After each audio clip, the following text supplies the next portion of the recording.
In the last video, I gave you everything you need to understand. I think testosterone is a big thing here.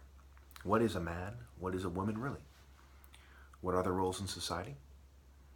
How fulfilled do they feel if they change these roles? Absolutely.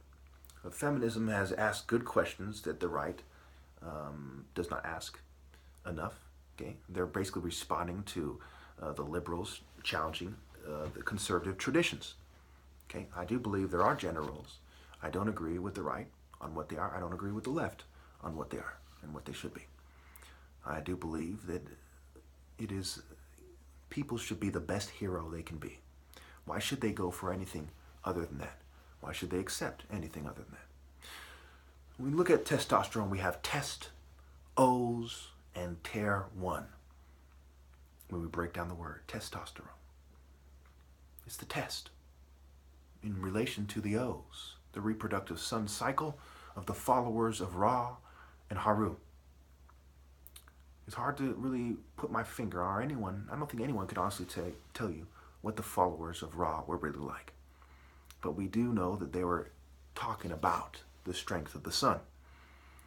And ultimately, Horus defined what that strength really is. It is a martial arts strength. And I've gone over this in the last video, where Har-Wer, the Great One, is the peak of martial arts excellence in training and in terms of actual combat. In terms of sparring, you kind of start off slow. The sun is rising. You're shaking off those cobwebs out of your brain, so to speak. You're warming up in a sense, and you're rising up, right? Now this can be achieved through mental conditioning, right? If you're approaching a battlefield and you're amped, right? You're rising up. They're getting a rise out of you, so to speak, and then you achieve this pinnacle of excellence. That pinnacle of martial arts excellence in sparring and combat is the Har-Wer. Okay. When he settles down and reflects on everything, this is Horus the Elder, like an old person reflecting on life. This is different than the sun setting. So there's a difference of opinion of what it means for the sun to be rising, the magician, form of intelligence, sex by itself, etc., etc. There's a difference of opinion of what it means to be in one's peak, one's true potential. And there's a difference of opinion of what it means when the sun settles down. Set, basically, and men and detestable deities basically got their way. What Har-Aries is a combination of the greatness of the sun and the reflecting of the sun. One eye and the other. This eye is Har-Wer, this eye is Horus the Elder. Okay, the right eye is the intensity, the left eye is reflecting on things and ultimately how to best convey that in terms of making love. Okay. Now, part of why I have no problem saying this is how stubborn people are. Even if I knew that people were going to listen to me right now and change completely tomorrow, and a lot of people would feel bad, so what? Life is a struggle, and it includes feeling bad. Why should we avoid that when it comes to bettering humanity? The rise is important, but it should not be as emphasized. It should not be overlooked. No way, no how. But it should not be as emphasized. This is simply the process of attaining that. What you're going for is the true right eye and the true left eye. Okay. How do I know this is so? Well, it goes back to focus and mind, body, soul conditioning. Soul in terms of confronting evil. What do I mean by that? Well, the heart and the pulse, the spirit energy, right? What happens when you work out? Okay? What happens when you get worked up? What energy? You know, energy in relation to the brain and the heart and the pulse and the energy that is emanating, energy in terms of the spirit. It's one thing to be worked up one time and to express this energy. The refining of the energy through spirit is what changes the energy. The spirit is the hidden truth here. Okay. It is not understood scientifically or otherwise. It is touched on and one is made aware of what it is. It is like being blindfolded and touching something that you've never touched before. How can you know it? You don't know it. but you do know that it's supposed to guide you. This is the difference between focusing on the spirit and energy in martial arts. It is a natural spirit that cannot possibly be attained by unnatural conditioning, gene alteration, etc. The heater example. Is the heat from a heater the same as the heat from the sun? Does it forge the body in the same way?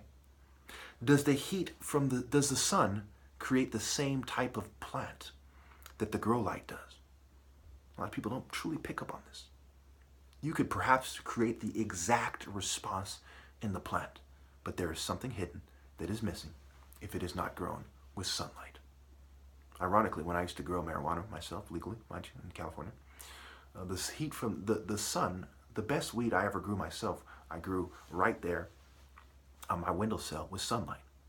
That was the best weed. The next best was when I had it, I basically used a higher degree of natural growing, cultivation, okay, where I left it on the plant in the absence of any sun whatsoever. Well, no, let's not even get into that. We're going off on a tangent, okay? There's something there. People who grow things understand it. Egypt was full of growing things, cultivating vegetables, okay, cultivating wheat and grain, okay. They go against the grain. Who really is going against the lessons of the grain, if you will, and who isn't, okay? So let us explore this focus. Standing at attention, changing your posture. Right? How do people move through society? Of course, they have drugged me and crippled me to a certain degree, so my posture is less than satisfactory. Standing at attention. Okay. What kind of focus is needed for that? Oftentimes, when I tell people they need to change their lives, I teach them to stand at attention. I teach them to focus on the tip of their finger and to say certain things that reflect my philosophy and get them to focus on the ideas that I'm trying to convey through my spiritual system and martial arts system. It starts with focus, you know. The horse comes before the cart. It starts with focus. Does the horse focus to some degree? Yes. Number 2, powerlifting. It takes a certain intensity, but you're building on the flesh-based intensity, the intensity of the body. This is a less focused type of focus, but is intense. Can you be intense and not focused? Yes. If you're yelling intensely in an unfocused state of mind, it's similar to the type of focus that I'm referring to with the powerlifting. It is not so focused with the mind, but more focused with the body. However, it is a type of focus that must be understood to understand what type of focus I'm referring to, which is more of a micro focus, to micromanage the muscles versus to build big, beefy muscles. Okay. Number 3, the endurance-based focus. When you're running 5 miles or 10 or whatever, okay, you need a certain focus. However, if you focus too much in a certain way, it might very well cause you to stop and lose your rhythm, right? Your momentum, okay? Your mental state that accompanies your body state, your physical state, your mind-body state. So running is seldom done in the spirit, okay? Certainly not in Western culture. It is done with a mind-body focus. It is an endurance-based focus. It is less intense. The more intense you are, the sprinter is more intense, right? The long-distance runner is kind of come into a more calm kind of focus. And this is also the difference between a West African sprinter and an East African, perhaps living in the high mountain range, with a different generational cultivation of the body and the lungs and so on. This is the difference. Okay? The difference between Khonsu and the Khon-Hor as the runner who traverses the sky, runs across the sky, versus the leopard, the son of the leopard, which is the falcon. Right? The falcon is not so concerned with endurance, but with intensity. That intensity just happens to cover a long distance, but